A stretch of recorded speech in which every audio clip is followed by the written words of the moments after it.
Hello students, Nehaj best education classes চ্যানেলে তোমাদের welcome. আজ আমি তোমাদের পড়াবো দুটি গানের জন্মকথার ভেতরের কিছু প্রশ্ন উত্তর। আগের ভিডিওতে এর যে টেক্সট বইয়ের প্রশ্ন উত্তরগুলো সব আলোচনা করে দিয়েছি।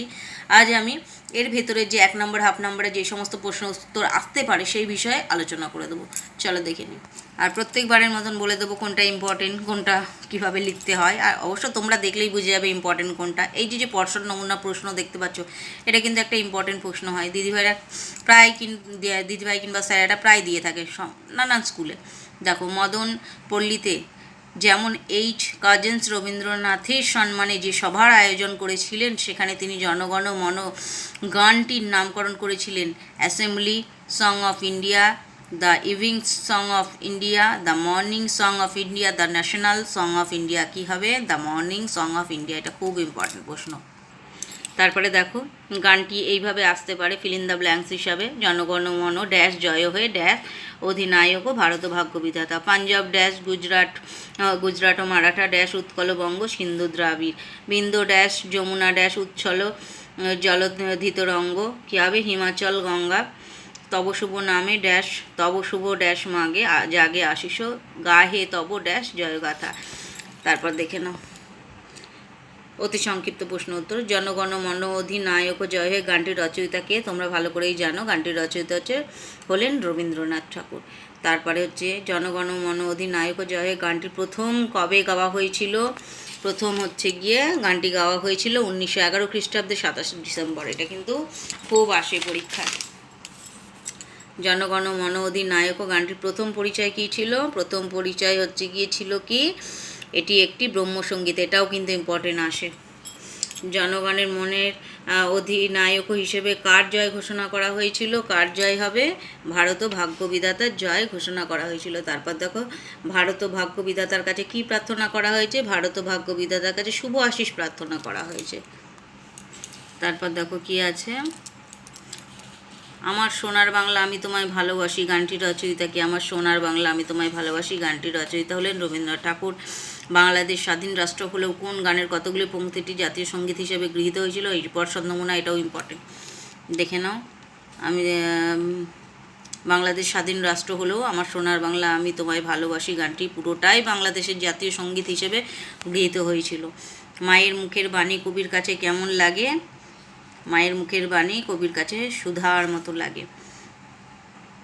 অঘ্রাণের ভরা খেতে কবি কি দেখেছেন? অঘ্রাণের ভরা খেতে কবি বাংলা মায়ের মধুর হাসি দেখেছেন। কবির প্রাণে কে বাঁশি বাজায়? বাংলা মায়ের আকাশ বাতাস কবির প্রাণে বাঁশি বাজায়। দেখো, আমি আরেকটা বই থেকে কিছু শর্ট প্রশ্ন পেয়েছি, তোমাদের সেটা দেখিয়ে দিই। ভারতের জাতীয় কংগ্রেস 26তম বার্ষিক অধিবেশন কবে হয়েছিল? জানো তোমরা, 1911 খ্রিস্টাব্দে 26 থেকে 28 ডিসেম্বর। তারপরে জনগণ মন গানটির রিহার্সাল হয়েছিল কোথায়? রিহার্সাল হয়েছিল ডক্টর নীলরতন সরকারের হ্যারিসন রোডের বাড়িতে। তারপরে দেখে নাও, কোন বছরে মগোৎসবে জনগণ মন গানটি ব্রহ্মসঙ্গীত হিসেবে গাওয়া হয়েছিল? 1318 বঙ্গাব্দের মগোৎসবে জনগণ মন গানটি ব্রহ্মসঙ্গীত হিসেবে গাওয়া হয়েছিল। সেই সভায় রবীন্দ্রনাথ গেয়েছিলেন জনগণ মন। কোন সভার কথা বলা হয়েছিল? রবীন্দ্রনাথের সম্মানে দক্ষিণ ভারতে মদনপল্লীতে। দেখো, থিওসফিক্যাল কলেজ এর অধ্যক্ষ জেমস কাজিন্স সেই সভার আয়োজন করেছিলেন। এখানে সেই সভার কথা বলা হয়েছে। থিওসফিক্যাল কলেজের অধ্যক্ষের নাম কি ছিল? অধ্যক্ষের নাম ছিল জেমস কাজিন্স। মস্কোয় কাদের অনুরোধে রবীন্দ্রনাথ জনগণ মন গানটি গেয়েছিলেন? মস্কোয়। এটা কিন্তু ইম্পর্টেন্ট। পায়োনিয়ার্স কমিউন এর অনাথ বালক বালিকাদের অনুরোধে রবীন্দ্রনাথ জনগণ মন গানটি গেয়েছিলেন। এটা ইম্পর্টেন্ট। কত খ্রিস্টাব্দে রবীন্দ্রনাথ দক্ষিণ ভারত পরিক্রমায় গিয়েছিলেন? 1919 খ্রিস্টাব্দে রবীন্দ্রনাথ দক্ষিণ ভারত পরিক্রমায় গিয়েছিলেন।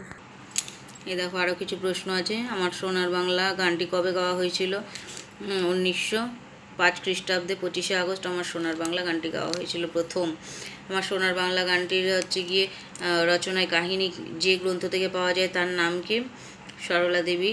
তার জীবনের ঝরা পাতা নামক আত্মজীবনীমূলক গ্রন্থে আমার সোনার বাংলা গানটি রচনায় কাহিনী বলেছিলেন। এটা ইম্পর্টেন্ট নয় অতটা, বাদ বাকিগুলো তোমরা দেখে নাও, আমি আর আলোচনা করে দিচ্ছি না। আমার সোনার বাংলা কোন দেশের জাতীয় সঙ্গীত? বাংলাদেশের। এটাও একটা ইম্পর্টেন্ট প্রশ্ন। এই যে পর্ষদ নমুনা, তোমাদের সবসময় বলেছি এটা ইম্পর্টেন্ট প্রশ্ন হয়। বাংলাদেশের স্বাধীন রাষ্ট্র হলেও বাংলাদেশ কোন গানের কতগুলি পংক্তিটি জাতীয় সঙ্গীত হিসেবে গৃহীত হয়েছে? বাংলাদেশ স্বাধীন রাষ্ট্র হলে আমার সোনার বাংলা গানের প্রথম 10টি পংক্তিটি সেখানকার জাতীয় সঙ্গীত হিসেবে গৃহীত হয়। তারপরেগুলো দেখে নাও। তাহলে এই অবধি হয়ে গেল, এ কটাই আমি পেয়েছিলাম তোমাদের সাথে শেয়ার করলাম। আর আজকে এখানেই শেষ করছি। তোমাদের যদি খুব ভালো লেগে থাকে আমার চ্যানেলটি, তাহলে অবশ্যই সাবস্ক্রাইব করে দিও। আর সব সময় যেটা আমি বলে থাকি, বন্ধুদের সুবিধার্থে, অনেকেই বই কিনতে পারে না, এইসব বইগুলো দেখে পড়লে অনায়াসে অনেকটাই নাম্বার বেশি পাওয়া যায়, তাদেরকে একটু শেয়ার করে দিও। আর ভালো লাগলে অবশ্যই সাবস্ক্রাইব কিন্তু করো। টাটা।